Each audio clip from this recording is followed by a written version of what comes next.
Hi, uh, these are my 5 key affirmations for my future professional life.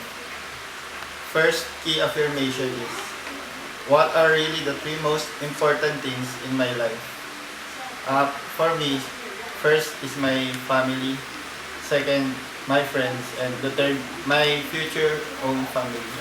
Kasi kasi yung family ko ngayon, sila yung nagpapaaral sa akin. So, sa future, gusto kong bumawi sa mga binibigay nila sa akin. And, yun, sobrang importante kasi sa akin yung family. Kaya gusto ko silang suportahan. Tsaka yung magiging future family ko. Second is, what are 2 things that could happen on the job that would cause me to resign? Siguro, yung una, kapag illegal yung mga pinapagawa nila sa akin, mag-resign ako kasi ayoko naman nung ginagawa ko. Ayun, yun din yung pangalawa kapag ayoko yung job, mag-resign ako kasi first thing, ba't ako mag-a-apply sa ganong trabaho kung hindi ko naman gusto at hindi ko naman enjoy. Third, how would I like my boss to think about me? Gusto ko yung kung sino talaga ako.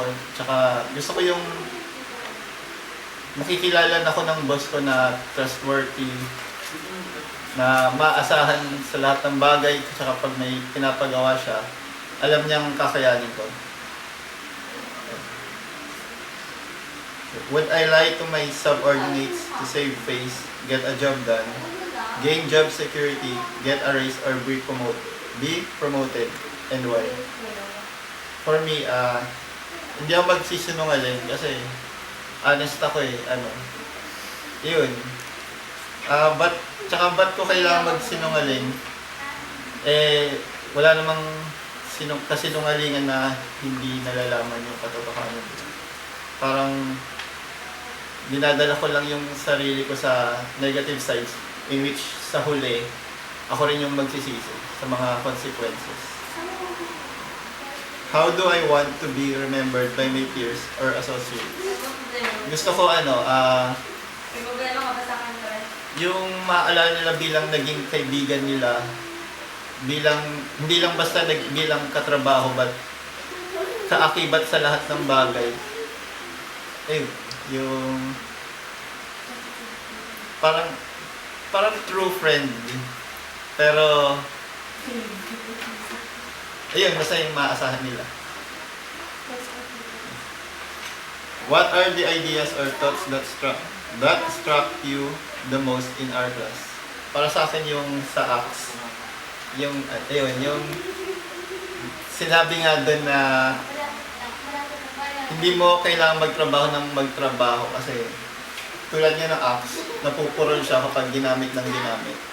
Kailangan mag-sharpen sa atin, kailangan nating magpahinga, mag-reflect sa sarili natin para kapag may another job tayong gagawin, successful siya, hindi siya yung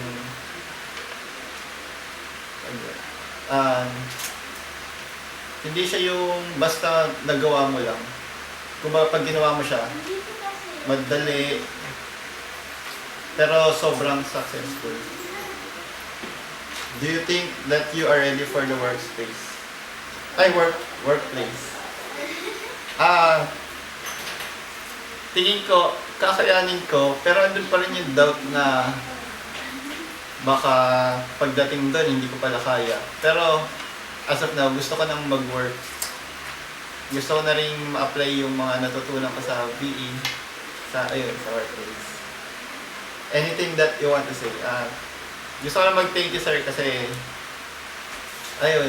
marami akong natutunan sa values, hindi lang basta enjoy. May mga lessons din lahat ng activities na ginagawa natin. So, thank you, sir. Okay. Nay, ko yan Sana naintindihan. Uy!